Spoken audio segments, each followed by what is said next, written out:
I want to talk to you about what is the reality of sihr. Why does it occur? What is the haqiqah, we call it in Arabic. Where does it come from?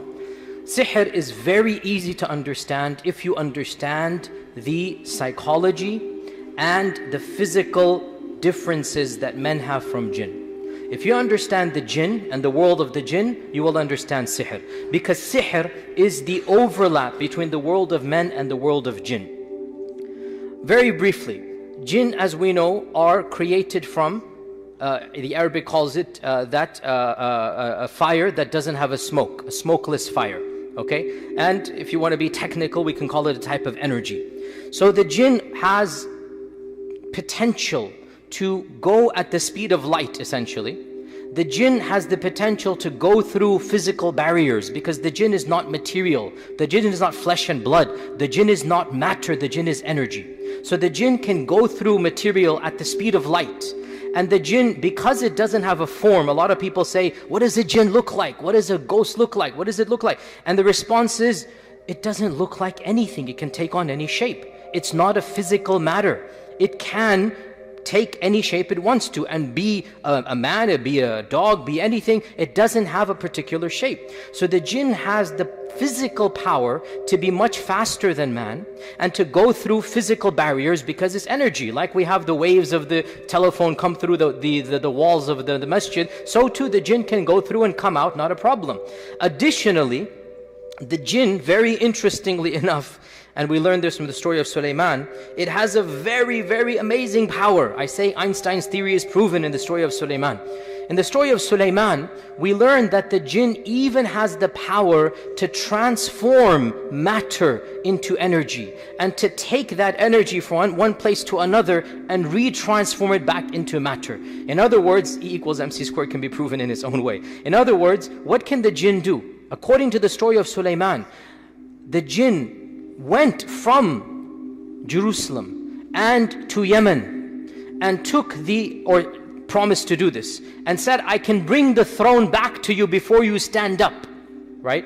So the jinn said, I can go all the way to Yemen and within a millisecond, before you stand up is a millisecond, within a millisecond, I will bring that throne. The throne would have been bigger than this podium behind us, bigger than this stage. It's a throne that was magnificent. Allah says in the Quran, وَلَهَا عَرْشٌ عَظِيمٌ. The jinn said, I'll bring it back for you by the time you stand up and you'll have it in front of you. And the throne would have come, I mean, you're not going to see the chair flying in the sky. The jinn would have taken the throne and somehow, in a way that Allah knows best, take it in its hidden energy form and then bring it all the way to Jerusalem and then retransform it back into the throne. The jinn had the capacity to do that. The fact that Allah mentions, the fact that this was impressive, the fact that all of the jinn, only one stood up, it kind of sort of shows this is the pinnacle of what a jinn can do. This isn't your average run-of-the-mill jinn. This isn't the jinn living in Dallas or Houston or California. This is one of the most strongest jinns of the entire world, if not the strongest, telling Sulaiman, I can do that. But the concept is there. The jinn can go super fast speed and the jinn can go through objects. And therefore, when a jinn is able to tell you something that's happening in another part of the world, what's so surprising? Imagine if you had a cell phone and you're speaking to somebody on the other side of the world and the guy tells you what's happening as he describes it. Would you be surprised? No. Similarly, if the jinn is able to just go and tell you there's a hidden treasure over there, why is that surprising? The jinn lives for 1,000 years, maybe on average, or longer than that. Jinns live much longer than men. And so, if some man buries a treasure in the middle of the desert, some jinn knows about it and they'll tell the word, oh, there's a treasure over there. And when it's handy, a jinn is going to say, oh, there's treasure buried over there. He's going to say it to his magician or whatnot, and eventually they will find it. So the jinns have capabilities we do not have. They are faster than men. They are more powerful than men. The average jinn is more powerful than the average man. Again, that doesn't mean they're super powerful. That doesn't mean they're infinitely powerful. Only Allah Azza wa Jal is infinitely powerful. But the average jinn is physically stronger than the average man. I myself have seen a little lady, petite lady, 5 foot tall, literally. It's just a young teenager possessed by jinn. We were doing ruqya on her and 10 men were holding her down. At least 7, when I say 7 men were holding her down, and she's struggling to throw all of them off. And my friend was there in the audience as well, and he grabbed her. He had to, because she was harming people. He grabbed her. What do you call this lock? What do you call that when you grab from behind? Huh? The body lock, right? Like that one. He grabbed her from behind because she was punching men and everything. And this is a little lady. She took her head and she whammed right back on his nose. And the guy is like, what's going on here? So this is, I saw with my own eyes, 5 foot. And she became more powerful than 7 men. But in the end, 7, 8 men eventually did bring her down. She wasn't stronger than all of them. Physically, stronger than the average man, but still manageable. You can bring them down. It's not as if they're all powerful and whatnot. Only Allah is all powerful. So these are there physically. They can do things we don't understand. But it's just like a horse can gallop faster than us. Like an elephant is stronger than us. The only thing that freaks us out is that the jinn is invisible to our eyes. Allah says in the Quran, إِنَّهُ يَرَاكُمْ هُوَ وَقَبِيلُهُ مِنْ حَيْثُ لَا تَرَوْنَهُم. They see you from a paradigm you cannot see them from. They can choose when to show themselves to you. They can see you from their world. We cannot see them unless they choose to show us their world. So there's nothing to be scared about. Allah gave them certain powers He didn't give us. Like He gave animals other powers He didn't give us. But Allah blessed us over the jinn. How do we know this? وَإِذْ قُلْنَا لِلْمَلَائِكَةِ اسْجُدُوا لِآدَمَ فَسَجَدُوا إِلَّا إِبْلِيسَ.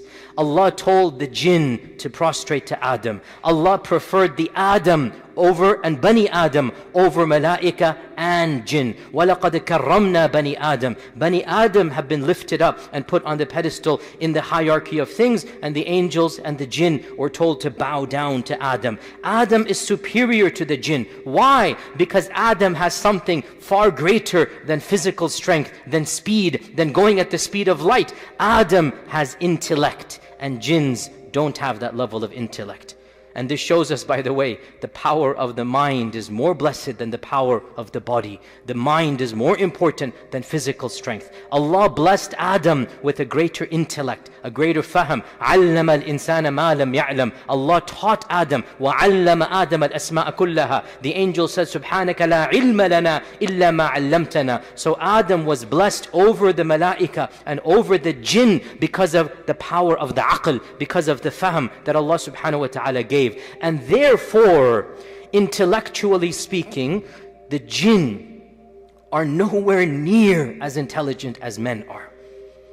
Some have said they are like children in their intellect compared to men. And that's one of the reasons why they're so stubborn, as every Raqi knows. Just stubborn, like a toddler throwing a tantrum and not wanting to give up. Hours go by and they're not going to give up. That stubbornness is because of their intellectual capabilities. So the Bani Adam are more intelligent than the jinn, and Allah has blessed them above the jinn. Therefore, the jinns from the very beginning have had what modern psychologists call an inferiority complex.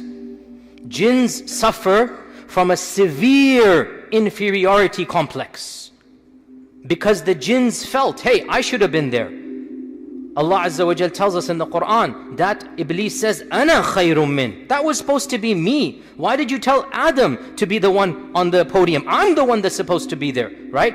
So the jinns always wanted to be number one. The jinns always wanted to be the best, but they're not. So they suffer from an inferiority complex. Now, given the fact that they have an inferiority complex and yet they are stronger and faster and physically more powerful than men, what is the net result? The net result is there is a world, and that world was a fitna that Allah taught to early man. The story of Babylon, right? وَاتَّبَعُوا مَا تَتْلُو الشَّيَاطِينُ عَلَى مُلْكِ سُلَيْمَانَ وَمَا كَفَرَ سُلَيْمَانُ وَلَكِنَّ الشَّيَاطِينَ كَفَرُوا يُعَلِّمُونَ النَّاسَ السِّحْرَ وَمَا أُنزِلَ عَلَى الْمَلَكَيْنِ بِبَابِلَ هَارُوتَ وَمَارُوتَ وَمَا يُعَلِّمَانِ مِنْ أَحَدٍ حَتَّى يَقُولَ إِنَّمَا نَحْنُ فِتْنَةٌ فَلَا تَكْفُرْ. In the nutshell of a story, that Harut and Marut were angels that Allah sent to the ancient city of Babylon. 5,000 years ago or 10,000 years ago, the earliest city of mankind was Babylon. And Allah sent 2 angels to inform mankind, because this is ilm al-ghayb. Mankind would never have known at all that we can communicate with the jinn. So Allah sent Harut and Marut. And Harut and Marut were angels. And they taught mankind that we are a test from Allah. Do not come close to us. We are a test from Allah. Literally, like the warning signs, the carbon radioactive dating, do not come close. The angels are telling them, our job is to test you. Get out of here, don't listen to us. But what were they going to test them with? The knowledge of how to communicate with the jinn.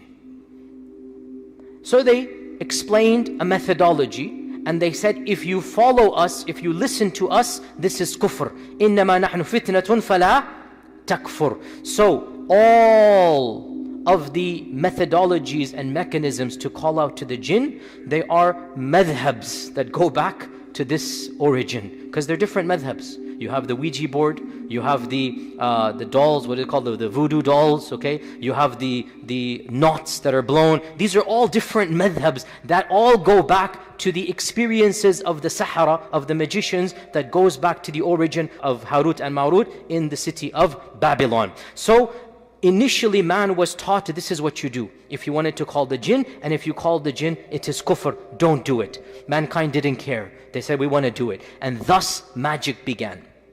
What is magic therefore? Magic, as I said, sihr, is the intersection of the world of men with the world of jinn. These two worlds are not meant to be intersected. These two worlds are meant to be separate.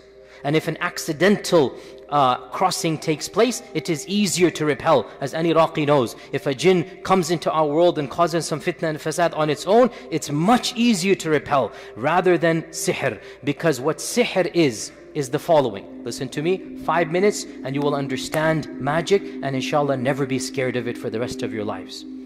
Magic is an evil person who has sold his soul to the devil in order for the shayateen to perform some tricks for him. It's like you feed your horse or your pony to go gallop fast. The only difference is you're not feeding a horse or pony, you are feeding a demon, a shaitan. And the difference is that what the sahir is doing is giving the jinn the one thing that the jinn wants. What does the jinn want? Your American Express card with expiration date? Your cash? What is the jinn going to do with your cash?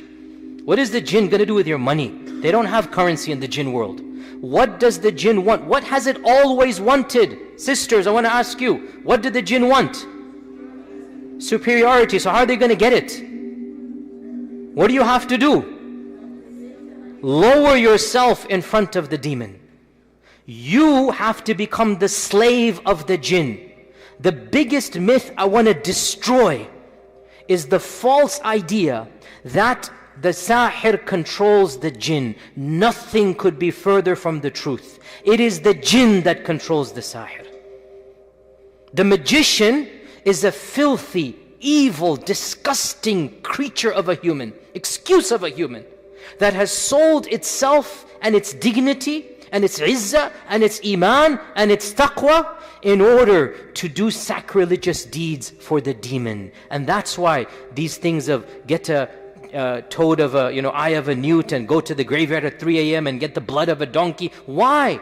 Because the jinn wants to see that sahir humiliate himself. Go to the graveyard at 3 a.m. Do tawaf around the grave. Who's going to do that? Only somebody who has sold himself to the devil. So the shaitan feels a sense of ego. Look what I can make this guy do. Right? Run him around with the tip of my finger. Do whatever I tell him to do. So the sahir becomes the worshipper of the jinn, not the other way around. How can a human being control a jinn? How can anybody believe this? By what will a human control a jinn? Whips? Chains? What? How will a human control a jinn? There is nothing that the human has that the jinn can be controlled by. That's what Allah gave to Sulaiman. No other person has that power. The jinn controls the human emotionally. It tells the human, do this, do this, do this. The human does it. In return, what does the jinn do? Some tricks and trades to make the magician happy. You want me to go and harm somebody? I'll go harm somebody. Now you got to go and worship me in this manner. You want me to go plant some bad stuff in a person's house or possess a body or break up a marriage? Okay, I'll go do that, and now you continue to worship me. The jinn does something utterly trivial for its world. In its world, it just does something that it is physically capable of doing. Allah gave the jinn certain natural powers to be invisible, to be super fast, to do things hidden manner. For example, the most common type of magic is يُفَرِّقُونَ بِهِ بَالْمَرْءِ وَزَوْجِهِ, where a husband and wife are not able to have a happy marriage. And if conjugal relations are attempted, perhaps something supernatural, perhaps the husband feels a physical pressure, perhaps something happens. These are things that are manifestations of the jinn. It's not that difficult for the jinn to push a man back. How is that difficult? Why are we scared of the jinn? The jinn is simply like a bug, an insect. You understand it has certain irritable qualities, but you understand it. It's not something you need to be like supernaturally terrified of. If you understand that the magician is the one selling himself to the jinn, and the jinn is returning the favor, and so why is the magician doing it? The magician wants your money. The magician lives in our world. So you go to the magician and you pay the magician in American Express. He'll accept American Express, okay? He'll accept Visa and credit card. He'll accept cash in any currency. Give me $100 and I'll do the potion. You give the guy $100 and the magician will do the potions that the jinn wants. And then the jinn will then go and basically listen to the magician only because it wants more worship being done. Now, another thing we need to know is that jinns work in gangs. Jinns are the mafia. So the magician approaches the godfather, the Don. Okay? The jinn approaches the Don, the godfather. And the godfather sends its minions. Generally, not the one that is approached isn't the one that will go and do the sending. It's the worker class of the jinn. They're the ones that are sent, right? Because the godfather jinn has an entire mafia under his disposal. Thousands and thousands of jinn. And you just send the jinn, so that jinn will then be persistent for years, decades, and live in your house, cause issues. And that jinn is getting whatever recognition, and I don't know their internal currency, but it's getting a benefit from the Don. Right? It's getting something from the big guy, and so it's doing what it does, and a lot of times it's also scared of the big guy.